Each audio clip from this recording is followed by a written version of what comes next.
Kesepian di usia produktif adalah sesuatu yang jarang dibicarakan secara jujur, terutama oleh pria. Di usia di mana seharusnya hidup sedang berjalan, punya pekerjaan, target, rutinitas, dan tanggung jawab, banyak pria justru merasa sendirian. Bukan sendirian karena tidak ada orang di sekitar, tetapi karena tidak ada ruang untuk benar-benar dimengerti. Kita tetap berangkat kerja, tetap bercanda, tetap terlihat baik-baik saja, tapi di dalam ada rasa kosong yang sulit dijelaskan. Di fase ini, hidup terasa penuh tuntutan. Kita dituntut untuk kuat, mandiri, produktif, dan tidak banyak mengeluh. Pelan-pelan, banyak pria belajar untuk menahan cerita. Bukan karena tidak ingin berbagi, tetapi karena merasa tidak ada tempat yang benar-benar aman untuk jujur. Akhirnya, kesepian itu tidak datang sebagai tangisan, melainkan sebagai kelelahan yang diam, bangun pagi, menjalani hari, pulang malam, lalu mengulang siklus yang sama, tanpa benar-benar merasa hidup. Kesepian di usia produktif seringkali tidak terlihat karena dibungkus oleh kesibukan. Kalender penuh, notifikasi terus berbunyi, pekerjaan menumpuk, target harus dikejar. Dari luar, hidup tampak bergerak, namun di dalam, ada perasaan terputus dari diri sendiri dan dari orang lain. Ironisnya, semakin sibuk seseorang, semakin sedikit ruang untuk bertanya, apakah aku benar-benar baik-baik saja? Banyak pria merasa kesepian, bukan karena tidak punya teman, tetapi karena hubungan yang ada terasa dangkal. Obrolan hanya soal kerja, uang, dan rencana ke depan, jarang menyentuh isi kepala dan perasaan. Saat ingin jujur, ada rasa ragu, takut dianggap lemah, takut tidak dimengerti, atau takut menjadi beban. Maka yang dipilih adalah diam.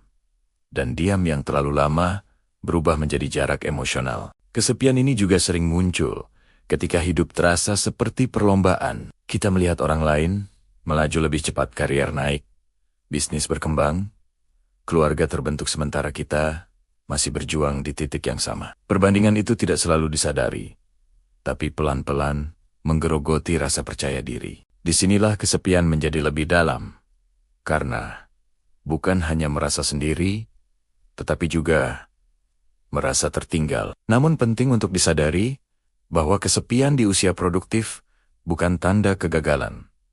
Ia adalah sinyal bahwa ada kebutuhan emosional yang belum terpenuhi, bahwa ada bagian diri yang selama ini diabaikan demi bertahan. Pria sering diajarkan untuk terus maju tanpa banyak bertanya. Padahal, refleksi adalah bagian penting dari pertumbuhan. Mengakui kesepian bukan berarti lemah, tetapi jujur pada diri sendiri. Ada kekuatan dalam menyadari bahwa kamu tidak sendirian dalam perasaan ini. Banyak pria lain sedang menjalani hal yang sama, hanya dengan versi diamnya masing-masing. Kesepian bukan untuk dilawan dengan keramaian palsu atau distraksi tanpa henti, tetapi dengan keberanian untuk pelan-pelan membangun koneksi yang lebih jujur dengan diri sendiri terlebih dahulu, lalu dengan orang lain. Mungkin tidak semua orang perlu tahu apa yang sedang kamu rasakan, tapi setidaknya kamu perlu memberi ruang untuk dirimu sendiri, ruang untuk bernapas, untuk jujur, untuk berhenti sejenak dari tuntutan dunia. Kadang, langkah kecil seperti mengakui lelah, menulis isi pikiran, atau berbicara dengan satu orang yang dipercaya sudah cukup untuk mengurangi beban yang selama ini dipikul sendirian. Di usia produktif, pria sering sibuk membangun hidup, sampai lupa membangun hubungan dengan dirinya sendiri. Padahal, kesepian yang dibiarkan terlalu lama bisa menggerus makna dari semua pencapaian. Apa gunanya maju jika hati tertinggal? Refleksi ini bukan ajakan untuk berhenti, tetapi untuk menyeimbangkan antara ambisi dan keberadaan, antara kerja keras dan kejujuran emosional. Jika kamu merasa video ini seperti sedang menceritakan hidupmu, ingat satu hal. Kamu tidak sendirian, dan kamu tidak harus melalui semuanya sendirian. Jika kamu ingin konten reflektif yang jujur, relevan, dan membumi tentang kehidupan pria di masa produktif, dukung channel ini dengan subscribe dan bagikan video ini ke temanmu yang mungkin sedang memikul beban yang sama dalam diam. Terkadang, Satu video bisa menjadi pengingat bahwa perasaanmu valid dan bahwa kamu masih punya ruang untuk bertumbuh.